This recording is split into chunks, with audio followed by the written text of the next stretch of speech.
Rosewood Audio presents Murder at Birdland, an audio novel narrated by its author, Mike Steinell. Murder at Birdland is a work of fiction loosely inspired by the lives and experiences of jazz musicians in the late 1940s who performed in and around 52nd Street in New York City. All names, places, and incidents depicted in this novel are products of the author's imagination. Any resemblance to actual persons, living or dead, or to real events is purely coincidental. And now, Episode 7 of Murder at Birdland. Chapter 12. The Topeka Jazz Workshop Holiday Dance. Martin drove to Morgan on the 21st to be with his mother for Thanksgiving. He planned to stay over till Friday, the day after. Tamara joined them for most of Thursday, but Wilson didn't make it. Mid-afternoon, after the dishes had been washed, leftovers stored, and Tamara had left for Wichita, Martin sat with his mother and told her about his visit with Vincent. Sylvia was surprised. You found Vincent? My goodness, I would have thought. No, he's very much alive, in a wheelchair, but clear-headed, Martin said. He says he remembers you. Yes, I think I do remember meeting Vincent, probably at the restaurant Tony took me to.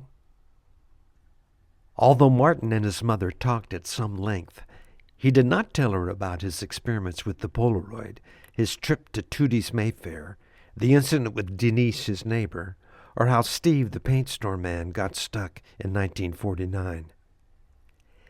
If he had, she would be frightened, for his safety or his sanity, or both.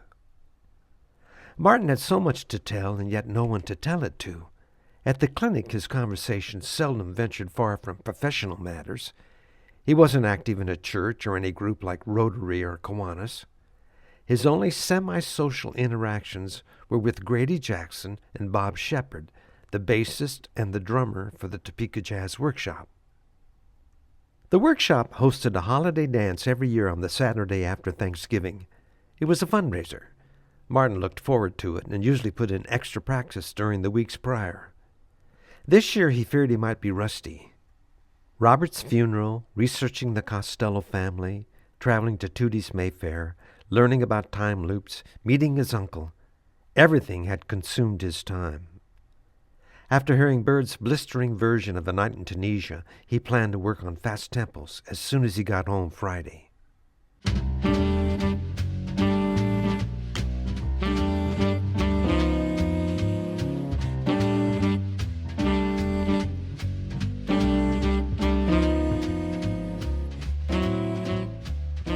The annual fundraiser was a big event. The evening included cocktails, dinner, and dancing. For the dance sets, the big band would play swing-era standards like In the Mood, Tuxedo Junction, and String of Pearls. Martin, Grady, and Bob, the rhythm section, would provide music for the cocktail hour and dining. While the conversation was usually quite loud and overtook the music, the three friends enjoyed themselves nonetheless. Now and then, someone near the front would recognize a tune and clap, mostly out of pity, but by and large they were ignored, and they cared not. They had fun. Martin planned to arrive at the ballroom of the Embassy Suites at 5:15. Cocktails started at 6. By 4:45 he was showered, shaved, and dressed in his tux. Standing in the kitchen, he poured a shot of scotch over ice, swirled it, and drank it in one swallow. Minutes earlier, he had written Grady's phone number on a piece of paper. Just in case I can't remember it, he told himself. Then he lifted the Polaroid big swinger, aimed it at the clock above the sink, and pressed the shutter. A jolt shot through him. He extracted the print, then the membrane, and watched as it developed. He started toward the garage, then stopped. He went into the living room and dragged the sofa into the kitchen.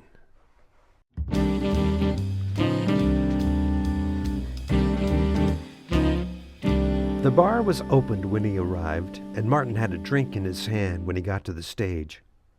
Grady squinted with concern. "Martin, are you drinking? I don't think I've ever seen you drink on a gig." Grady was correct. Martin never drank alcohol on a gig, but tonight was different. He thought he might need it. Martin lifted his glass, shrugged his shoulders, and said, "Cheers." The trio started at 6. Martin called the tunes. Let's play some Gershwin. How about Embraceable You? Martin played a brief introduction, then Grady and Bob joined in with a gentle two-beat feel. After 2 more sleepy selections, Grady protested. "Martin, nobody's listening. Why don't we play some bebop? Might as well have some fun. Let's play a bird tune, something with some heat on it. These people ain't listening to a note. They can't even hear us, they're yakking so loud." Bob nodded in agreement. The rest of the set was up-tempo jazz. There were bass solos and drum trading on each tune. Martin was loosened up, taking chances he had never taken before, playing more aggressively than usual. Grady noticed. "Man, you are smoking tonight. Is that the scotch talking, or have you been shedding?" Martin shrugged and sipped his drink. "Let's try ornithology. Bob, you set it up with 8 out front, okay?" Bob launched into a fast beat on the cymbals, and they tore into the tune like they never had before. The trio took a break for supper at the band table in the corner. On the way to it, Martin got another scotch from the bar. At the table, he stared at his food, took a sip, and said, "Guys, I need to talk to you about something." They turned toward him. He took another sip. "Did you ever run across, play with, or hear about a trumpet player named Tony Martin from Kansas City? That was his stage name. His real name was Anthony Costello."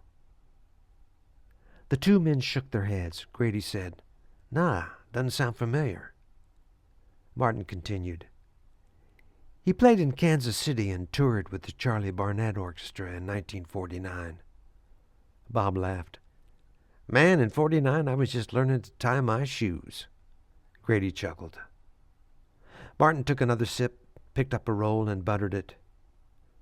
"Well, this is kind of wild, but it turns out that Tony Martin was my father, my biological father. I just found out about it a few weeks ago. My mother told me at my dad's funeral.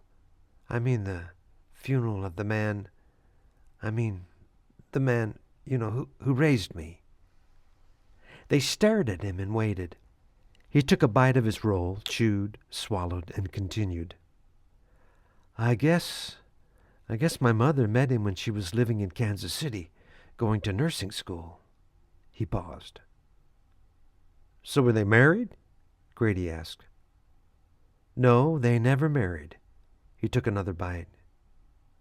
"He went on the road with Charlie Barnett just after they, he didn't know how to say it, so he stopped mid-sentence. I don't think he ever knew she was pregnant, 'cause he was murdered before she could tell him. I don't think he ever knew." "Wait, he was murdered?" Grady asked. "How?" "Shot in New York City, on Broadway, right in front of Birdland, the jazz club." Martin's tone was flat. He sipped the scotch and looked down at his food. "Shot? Who shot him? Why? Was it a robbery or something?" Bob asked. Martin poked at his food, then put his fork down, leaned back, and shook his head.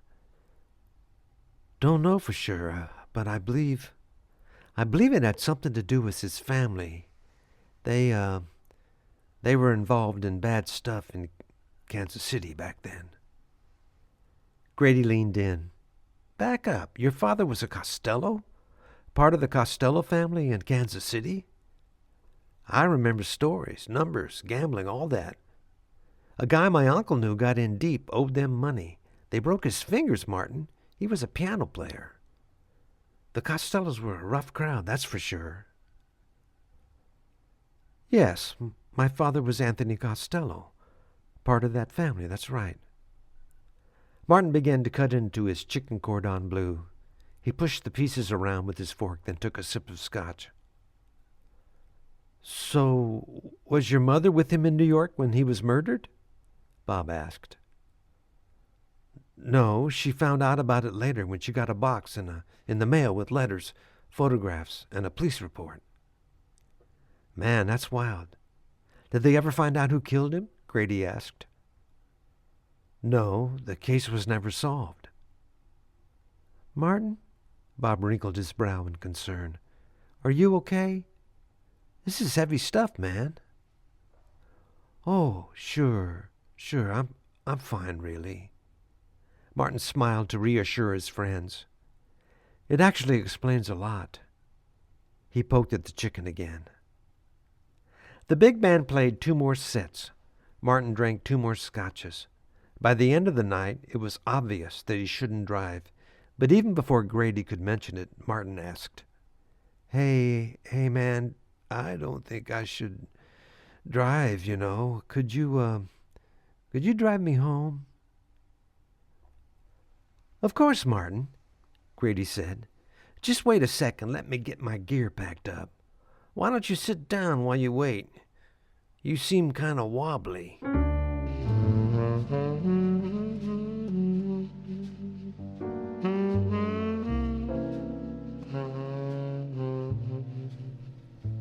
Later in the car, Martin talked slowly with a bit of a slur. Thanks, Grady, for letting me tell you about all that stuff about my father, Tony murder. I mean, Tony Martin. And you know, the murder, all that stuff." "Sure, man, why not? I appreciate that you feel comfortable enough with me and Bob to talk about it." I need to tell you something else, Grady." Martin, feeling that the scotch had done its work, knew that without it he would never say what he was about to say. "Grady, I'm gonna go back. I'm gonna go back and find out who killed my father, so I can tell my mother. She needs to know." "Go back to New York City?" Grady shook his head. "That happened 50 years ago." No, Grady, I'm gonna go back in time," Martin said quickly. "Oh, okay now that's an interesting idea." Grady laughed. "So how are you going to do that?" He smiled with good humor at his very drunk friend. "Grady, I have this thing I can do, Grady. I have this thing." "Oh, so you have a thing you can do," Grady laughed again. "Interesting." Martin continued. I can use a photograph, and if I stand in the place where the photograph has been taken, I am transported." His eyes shut for an instant and his voice trailed off. Grady chuckled again. "Right, transported, like on Star Trek?" Martin opened his eyes quickly. "What? No, not like on Star Trek." He was slightly angry.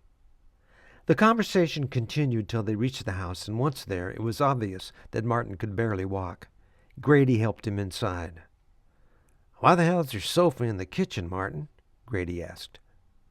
Long story," Martin slurred.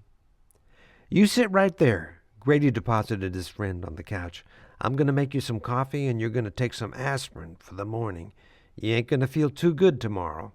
Aspirin, Advil, something like that might help a bit." He glanced at the photos and the Polaroid on the counter. "What's all this?" "These the photos that transport you?"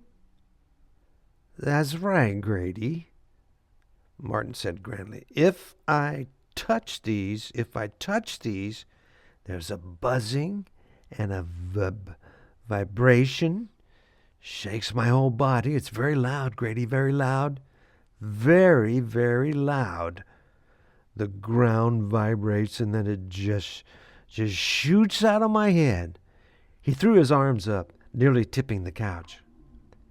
He whispered, Then, Grady, it's very quiet when it stops. Very quiet, Grady, and His eyes closed in his drunkenness, and he slurred his words.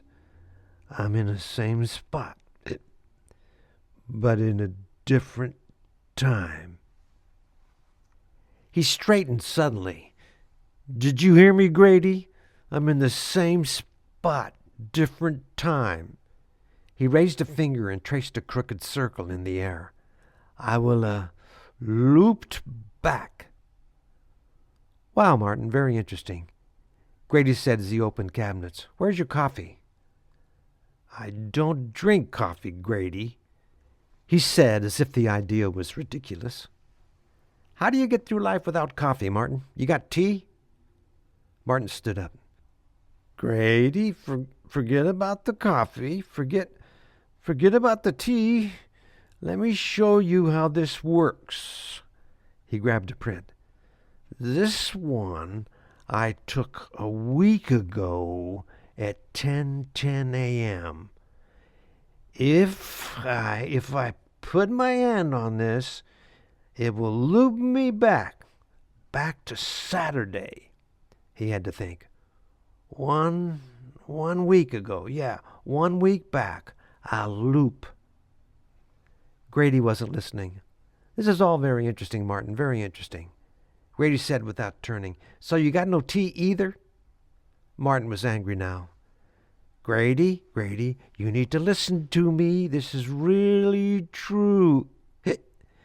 Everything I'm telling you is true. I can loop back, Grady. I can make a loop back. He raised his hand, smiled, and traced another circle in the air. A loop. He began to giggle. Loop, loopy, loop, loop, loopy, loop. Martin giggled as he repeated the gesture. Grady, with his back to Martin, opened more cabinets, looking for coffee or tea. Surely you gotta have some tea bags. Martin, you gotta sober up, man. You hit it way too hard, and now you're talking plumb crazy. Grady's voice rose as he was becoming impatient. Grady, Martin staggered toward him. Listen to me. He grabbed the cabinet door and slammed it hard. It caught Grady's hand, rebounded, and smacked Martin in the forehead. He stumbled. Grady reached out to catch him, slipped, and fell backward, his head striking the edge of the ceramic tiled island. Martin lay on his side on the floor, stunned. In his drunkenness, it took him a moment to realize what had happened. He saw the blood pooling underneath Grady's head. Oh no. He was breathing hard. He rolled to his knees and leaned over his friend. Grady, wake up. I'm sorry, I didn't mean to. He was crying. He touched Grady's head, then pulled his hand back, looked at his bloody fingers, and froze. He stumbled to his feet and looked at the phone. He was almost panting. What should I do? Call 911? Should I call 911?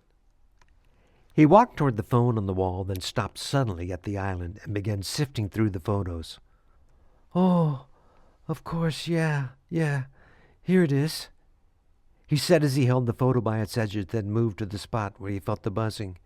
He closed his eyes and began talking. Come on, let's get this going.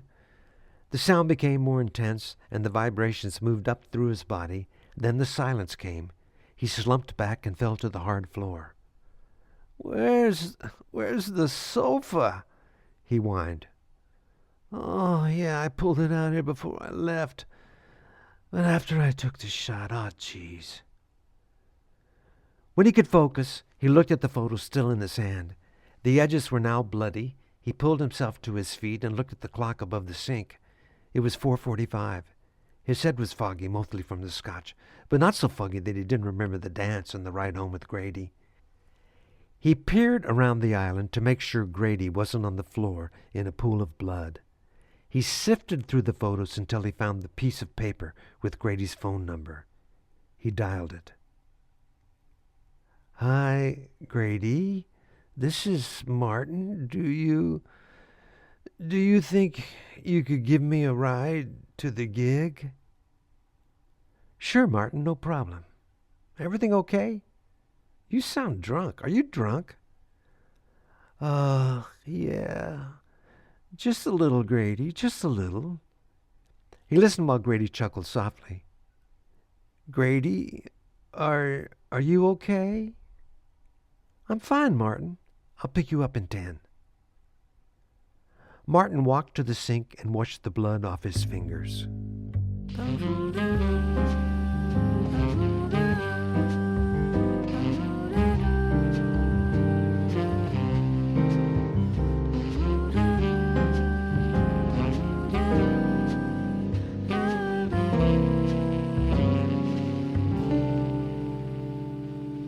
Chapter 13. Destination New York City. Around noon, Martin stumbled to the kitchen with his head in a fog. He had never been hungover before, and he felt like crap. He remembered Grady telling him to take aspirin. After some rummaging, he found a bottle of Advil that might have been 10 years old. He took 2 at the sink, then 2 more.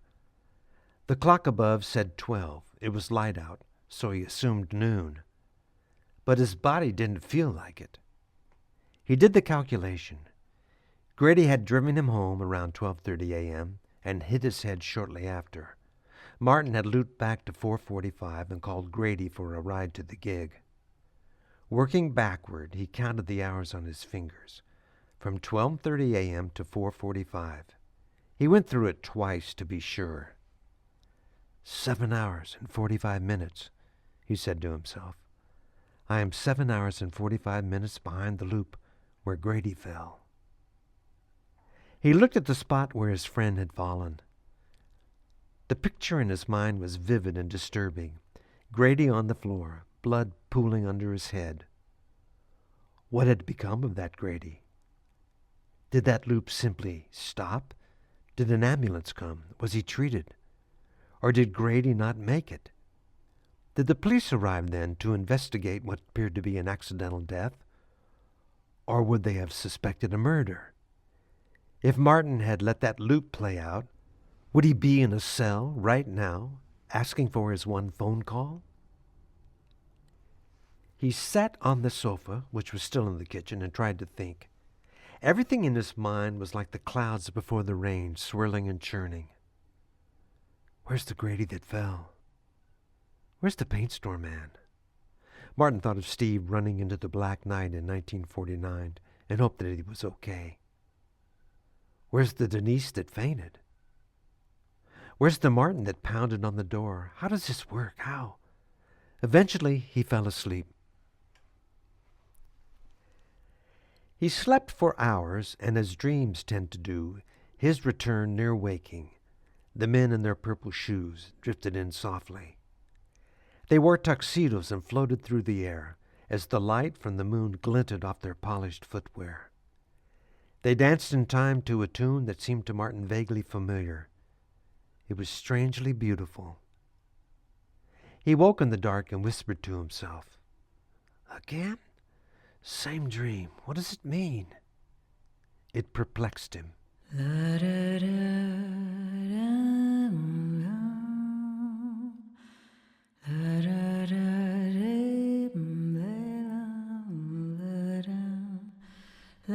For a minute he didn't know where he was. When he found the light, he looked at the clock above the sink. It was now 7:30 p.m., or at least he assumed it was p.m. He repeated the calculation that he had made earlier. 7 hours and 45 minutes.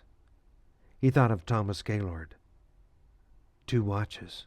I get it. I get it now. On Monday morning, Martin still hadn't quite recovered from the workshop fundraiser and his drunken escapade. He called in sick and sat down to figure out his new computer and the internet. It was all a bit frightening. Martin was a careful man. Major decisions, even refrigerators or lawnmowers, required weeks of research, multiple visits to stores, and hours of contemplation. His 2 most recent purchases, Charter dial-up internet and a Dell computer from Staples, were surprisingly out of character. But everything had been out of character since the brown box with the checkered top. By noon, after a morning of failed attempts, Martin arrived at the World Wide Web. His first task, order 2 Timex date and time wristwatches. He would keep one set to the present time, but that was the problem, wasn't it? He could call it the present time, but it really wasn't the present, it was a present time. But by now he had looped back so many times he couldn't even calculate what was the present. And it didn't matter, since his present was whatever loop he was in. He wished he had thought of the watches earlier, for now all he could do was set one to the present he was experiencing, and the other to the time of each new loop. Each new loop? He whispered. How many? How many will there be?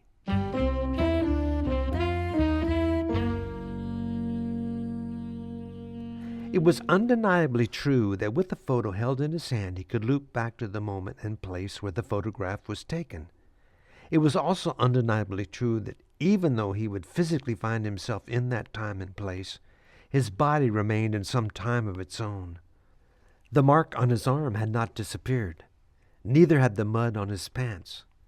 Things on his person remained with him, like the paper and the pen, and Steve, the paint store man.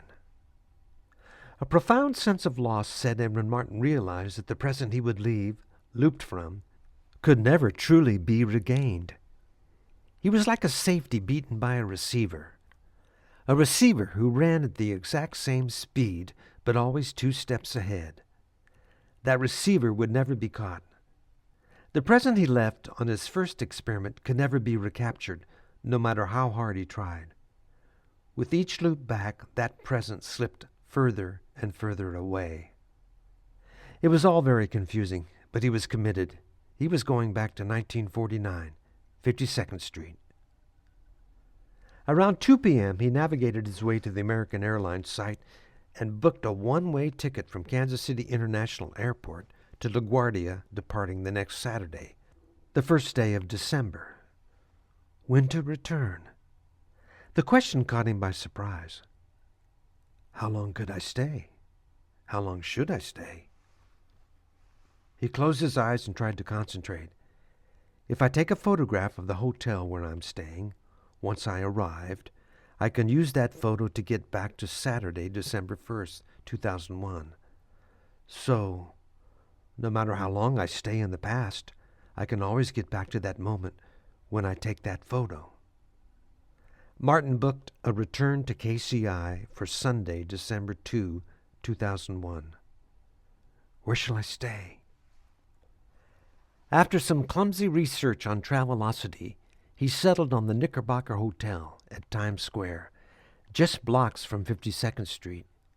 He booked a room for one night, arriving December 1st, departing December 2nd.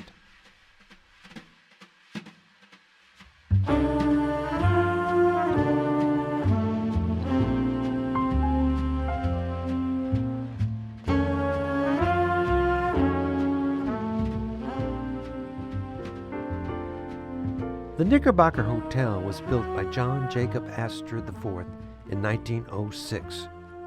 It closed in 1920, and the building had a number of uses over the decades. In the 40s, it was the home to Newsweek magazine. In 1999, it was restored to its original splendor and converted back into a hotel. Martin was intrigued by the historical importance of the building. The price was steep and out of character for him, but his mission had given him a sense of adventure, and the Knickerbocker seemed the ideal place to stay. And technically, he would only be staying one night, so the expense was doable. Once checked in, Martin unpacked and laid everything out on the bed: the makeshift styrofoam sleeve containing the photos, the police report, the big swinger, and the Fuji instant camera. He put on his overcoat. December 1, 2001, New York City was sunny and bright, but November 1949 might not be. He put the styrofoam sleeve in one coat pocket and the Fuji camera in the other. The big swinger was too bulky. He left it on the bed. He checked the watch on his left wrist, 4:30 p.m. He would reset the one on his right arm once he reached 1949. He tried to clarify in his mind how the watches would help him. This one, meaning the one on his left wrist, is the present, he corrected himself. This is how my body will experience time. I'll call it body time. He emptied his wallet of everything but cash, his driver's license, and one credit card. The rest, work ID, ATM card, insurance cards, he left on the dresser. At the front door of the hotel, which opened on the corner of 42nd and Broadway, he marveled at the sheer busyness of the city. Even through the glass, the roar of traffic was oppressive.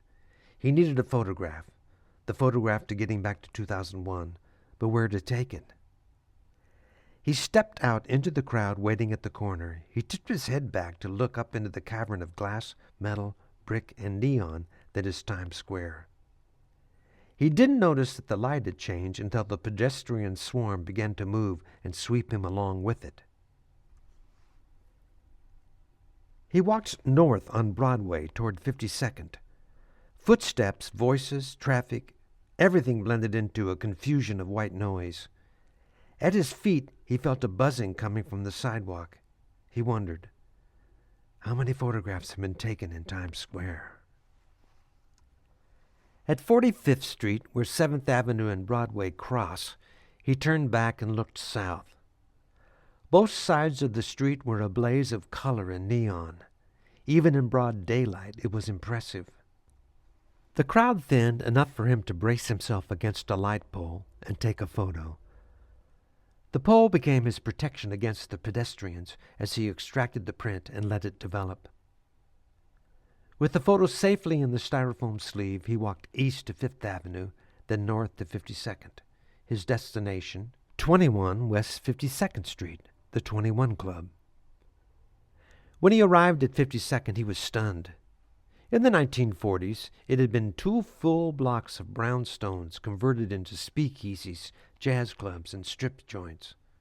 Arnold Shaw's book, The Street That Never Slept, had described it as nothing short of magical, a jazz lover's dream world. Now the brownstones were gone, and tall buildings cast perpetual shade on the street. Only one structure remained recognizable, the 21 Club. The 21 Club had opened on 52nd in 1930 during Prohibition. It became the place in New York for the famous, the near famous, and those who simply wanted to rub shoulders with the famous and the near famous and had the money to do so. Its secret wine cellar, which was accessed through a hidden door, supposedly over the years had held the private collections of John F. Kennedy, Richard Nixon, Gerald Ford, Joan Crawford, Elizabeth Taylor, Ernest Hemingway, and Frank Sinatra, to name a few. Martin looked at the club, amazed that it had changed so little since Tony and his brother Vincent had posed in front of it in 1949. He thought of the photo and remembered Vincent's comment about his hat. Stupid-looking thing. For a moment, Martin contemplated looping right then, using the 21 photo. He abandoned the idea when the doorman, who had been watching him, approached. "Do you have a reservation, sir?" the doorman asked politely. "No, I do not. I don't need one, 'cause I'm just doing some sightseeing. Do you think I could take a photo of 21? It's kind of famous." "Of course, sir. Very good," the doorman said. Martin pulled out the Fuji and took a photo of the front of the club. "Insurance," he said to himself. "Another way back if I need it." He put the camera in his pocket and noticed the doorman's icy smile. Martin got the impression that he should move along. He felt the warmth of the camera in his pocket. He needed to extract the print soon. He walked west to the next building, the Paley Center for the Media Arts, and ducked into a small alcove that held an ATM. Quickly he extracted the print and put the print on the pavement as it developed. He looked up the street, trying to imagine where the old clubs had once stood. It was nearly impossible. Towers of glass and stone had swallowed everything. The Paley Center had taken the space where Leon and Eddie's, Jimmy Ryan's, and the Onyx once stood. Across the street, the colorless street-level shops of the Morgan Stanley building sat where the famous store, the Club Samoa, Club Carousel, and the Three Deuces had been. Now a taqueria, a travel agency, and a Starbucks. In the next block, a sprawling parking garage had replaced Kelly's stables. Opposite it, a boutique hotel and Ruth's Chris Steakhouse stood on the site of the Hickory House. Martin wondered why nothing had been done to preserve the district's history. When the print was safely in the styrofoam sleeve, Martin walked to the corner of 52nd and 6th. Above the Starbucks sign, he found it. 72 West 52nd. This is it. This is the address of the Three Deuces. He took the sleeve from his coat and found the photo of Tony and his friends in front of the club. Now? Shall I go there now? Martin asked himself. He looked at the watch on his left wrist. Body time was 5:20 p.m. Why not? Why not now? Holding the photo by its edges, he hovered his hand over it. He felt the buzzing. He shifted left to right, searching for the exact spot. The vibrations were weak. He moved closer to the street. They got stronger. He stepped off the curb and the sound got louder. Then he found the spot, 3 feet from the curb. He looked to his right and left. No cars coming. He placed his hand on the image. The vibrations climbed up through him, and once again he spoke to them. Come on, let's do this. He grimaced and shut his eyes. The sound was loud, but somehow over the top of it another sound cut through. The engine of an approaching car that had just turned the corner. Standing in the street, paralyzed by the vibrations, he heard the long blast of the car horn, then the screech of brakes.